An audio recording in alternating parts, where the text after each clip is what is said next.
speakers there, and I remember them talking about burning bras. You know, we don't want these restrictions anymore. Bra burners? You ever heard of that? No?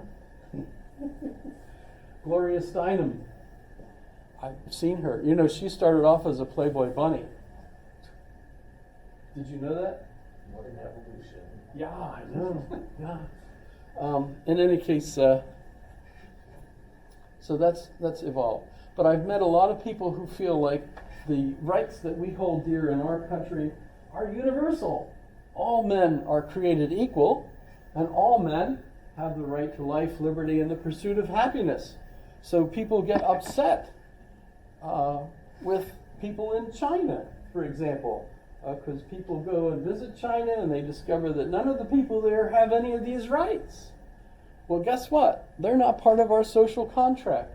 So it's not like you could take our sense of our contract and just apply that outside to all human beings. It applies only to people who are members of this particular contract. Right? And there are different contracts, right, as you go from one place to another. And the rights that we think of as pertaining to everyone in our country are even confusing when we talk about aliens. And I don't mean the ones from outer space, I mean people from Mexico, right? Or as President Trump referred to them, all those other Mexican countries. Sorry, it was hilarious. The only other one that I thought he gave us that was even more hilarious, the level of hilaritude, was when he had come from Saudi Arabia and was in Jerusalem talking with Israelis in a meeting. And at one point he said to them, as you know, we just returned from the Middle East. And they're all looking at one another like, did he just say that? Because of course Jerusalem is actually still in the Middle East. That's just, okay. George Bush has some funny ones too, but let's not get off onto all the faux pas. Biden talking about the president of Egypt, who's actually the one in Mexico. I mean, we have, unlike them, I never make mistakes. Except, well, occasionally, little mistakes. Okay, so very important, keep in mind that who's a member of the contract. Those are the ones that have the rights, and you're not understanding the nature of social contract to apply it to people who are not part of the contract. And it is confusing because are children part of the contract? They can't vote, but yes, you would certainly consider them as having rights under our contract and so on. So yes, it could be confusing. Do aliens who move here and have a child, is that child going to have the rights? Yes, because remember our law says they're born here. So that certainly works. If a couple moves here and that happens a lot, right? The woman's pregnant on the way, gets here, is so glad because now she's in the country, so when her child is born, it's an American citizen, even if the parents are not. That's very interesting if you think about it. And Peter Singer wants to apply a lot of these rights to pigs, chickens, bunny rabbits that are being tested, for eye drops and things, monkeys that have implants in their brains. All these animals are being tortured as far as he's concerned and ought to have rights. And there's lots of reason for thinking that. Religion. When we look at the way Thomas Hobbes talks about religion, fascinating. He says, only man seems to have religion. Cows don't seem to have a god that they pray to, although I love those that argue that if cows had a god, it would probably look like a cow. So when people think of God, initially, of course, we think of a human character. But when you get to the Middle Ages and we get to the abstract view that God is that than which nothing greater can be thought, that kind of really takes a leap off of that point of view. But why do we have religion? He thinks that it's because there's so many things we don't know, and since everything seems to be caused by something, there must be causes for things that we don't know, we don't understand. And so if we can't think of what the causes are for those things, we end up then assuming that there is a cause for that, and we call that cause God. So the natural cause of religion, the anxiety of the time to come, the first to make anxiety for being assured that there be causes of all things that have arrived hitherto, or shall arrive hereafter, it is impossible for a man who continually endeavoreth to this is updated, by the way, this language, to secure himself against the evil he fears and procure the good he desireth, not to be in perpetual solicitude of the time to come. So that every man, especially those that are over-provident, are in an estate like that of Prometheus. For as Prometheus, which interpreted is the prudent man, was bound to the hill Caucasus, a place of large prospect, where an eagle feeding on his liver devoured in the day as much as was repaired at night. So that man which looks too far before him in the care of future time hath his heart all the day long gnawed on by fear of death, poverty, or other calamity. I know people like that. And has no repose, nor pause of his anxiety, but in sleep. What makes them fear the power of invisible things?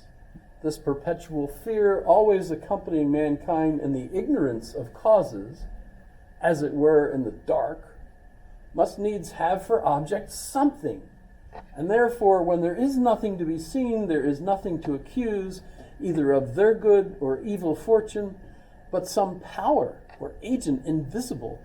In which sense, and now I think he gets very careful here, perhaps it was that some of the old poets said that the gods were at first created by human fear, which spoken of the gods, that is to say, of the many gods of the Gentiles, is very true. But the acknowledging of one God, eternal, infinite, and omnipotent, may more easily be derived from the desire men have to know the causes of nature, etc., etc. In other words, it's going to say that, we invented gods because we didn't know what else could be doing it. But by the way, of course, the one God that we really, of course, believe in, he's definitely making sure that the church will not kill him for this particular writing. So he throws in a God, and yet the belief was by many that Hobbes was actually an atheist. And that certainly could be the case. So who knows? But in this paragraph, he definitely says, the first mover, philosophers confess, first mover, that is a first and an eternal cause of all things, which is that which men mean by the name of God, and all this without thought of their fortune, the solicit, etc., etc. So, fascinating stuff, absolutely amazing. Where the heck did he come from? Speaking of where the heck did he come from, my quiz question today concerns this guy, Theodore de Mayerne. I've seen lots of different spellings of it. He's from Switzerland originally, but eventually became Europe's doctor. He was the doctor for the French king, and when the French king died and the new king didn't like him, he moved to England, where he became the doctor for the English king. He ended up quite wealthy. But why was he so important? He believed in using chemical remedies in medicine. So instead of prayers, for example, if you were wounded in battle, it was important that you got the weapon that wounded you so that the priest could say the right prayers over that weapon, because otherwise you would get infected and die. Well, it was a matter of spirits. It was a matter of they had ancient medical tracts and so on, but remember, those were just now starting to be tested. Remember, they were just now starting to use inductive reasoning in order to think about how bodies work and maybe what kind of health there was. Dr. Mayerne believed in using chemicals, things like food, fluids, and so on. So instead of whipping your body into shape, starving it into obeying, your will, instead, perhaps what you ought to do is feed your body, give it healthy food, give it some exercise, sleep. Sleep is good, In other words, this is a little bit of a move. And one of the people he was following was Paracelsus, who many considered to be, I'm not sure if they thought of him as Dr. Faustus. You familiar with the Faust story? Anybody familiar with Faust? Just a couple? There's different versions of Faust. Faust was supposedly, there might have actually been a historical person. Some argue that it might have been Descartes. It was actually Faust, the original model for Faust. Some think Paracelsus was the model. But in any case, the individual sold his soul to the devil for knowledge or other benefits, depending on the story. There's a British playwright who's a contemporary of Shakespeare. Some actually think he might have been Shakespeare, but he got in trouble, so he had to flee to Italy and continued to write. So they think he was actually using the pen name of Shakespeare in order to get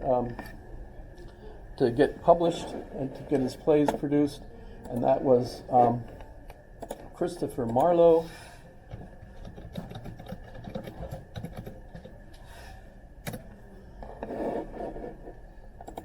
If you believe that Shakespeare was actually written by this guy, I think you're called a Marlowean, something of that sort.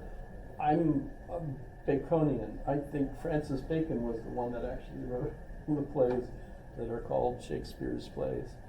But if you look it up, it's kind of interesting. And Bacon did the same, it was the same kind of argument. He was a noble, he was in government. He couldn't write this kind of stuff and keep his name okay.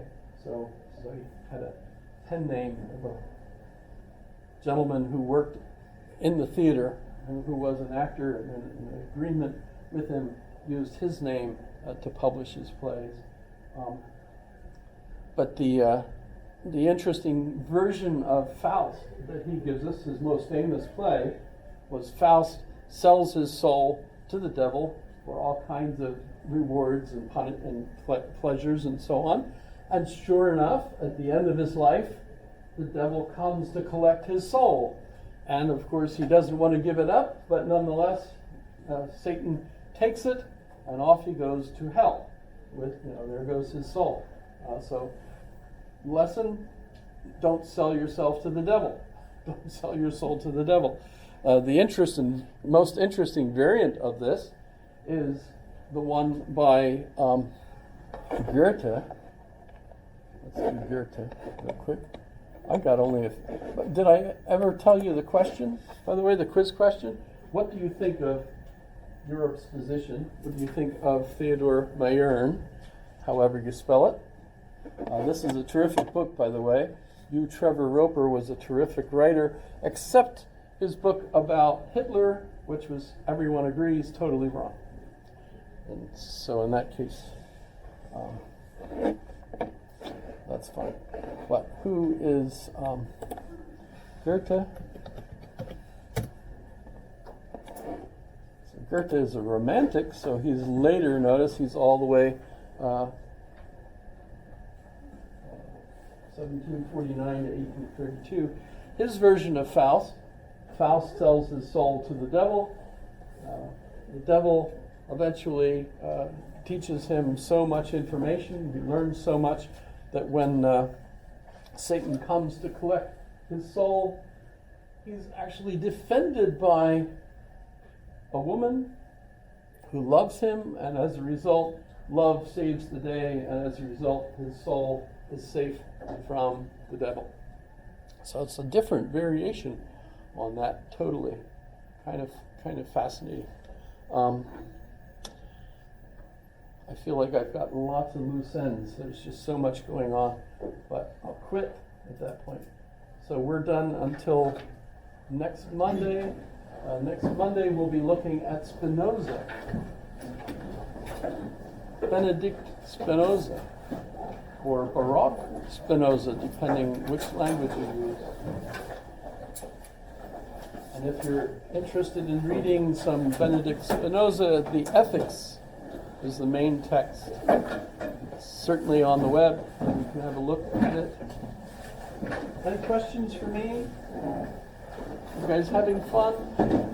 Be safe out there. It's going to be cold tonight. So dress warmly. I